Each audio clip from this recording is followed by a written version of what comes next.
দেশনেত্রী বেগম খালেদা জিয়ার রোগ মুক্তি কামনায় কচুয়ায় বিএনপির ইফতার ও দোয়া মাহফিল অনুষ্ঠিত। কচুয়া প্রতিনিধি আহসান হাবিব সুমনের পাঠানো তথ্য ও ভিডিও চিত্রে দেখুন বিস্তারিত। দেশনেত্রী বেগম খালেদা জিয়ার রোগ মুক্তি কামনায় পশ্চিম শহীদপুর ইউনিয়ন বিএনপি জাতীয়তাবাদী প্রবাসী ফোরামের উদ্যোগে ইফতার মাহফিল ও বিশেষ দোয়া অনুষ্ঠিত হয়েছে।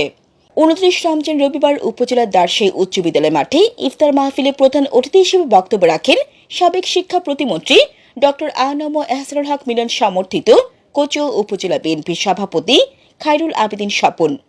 ইউনিয়ন যুবদলের সাবেক সাধারণ সম্পাদক আলাউদ্দিন হোসেন সাগর ও সিনিয়র যুগ্ম সাধারণ সম্পাদক জহিরুল ইসলাম মিলনের যৌথ পরিচালনায় বিশেষ অতিথির বক্তব্য রাখেন কচুয়া উত্তর সমন্বয়ক ইউসুফ মিয়াজি, উপজেলা যুবদলের সাধারণ সম্পাদক হাবিবুন নবী সুমন, ইউনিয়ন বিএনপির সাবেক সভাপতি মোহাম্মদ জাকির পাটোয়ারি, কেন্দ্রীয় ছাত্র সংসদের সাবেক সদস্য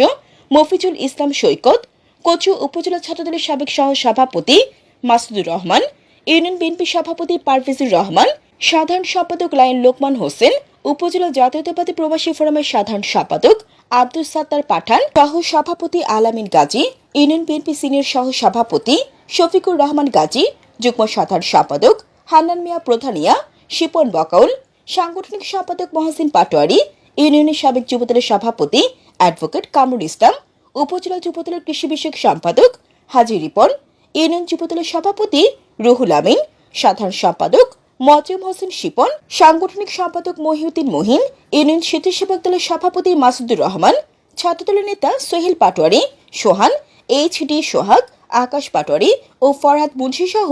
আরো অনেকে। ইফতার ও দোয়া মাহফিল যাদের সার্বিক সহযোগিতায় আয়োজন করা হয়েছে ইউনিয়ন যুবদল যুগ্ম সাধারণ সম্পাদক জাহিদুল হাসান লিপলু, প্রবাসী ফোরামের সরোয়ার মুন্সি, সোহাগ মুন্সি, ইব্রাহিম ফয়েজ, বোরহানুদ্দিন, রবিউল হাজি, মাহবুব আলম, সাইফুল ইসলাম ও পারভেজ সহ আরো অনেকে।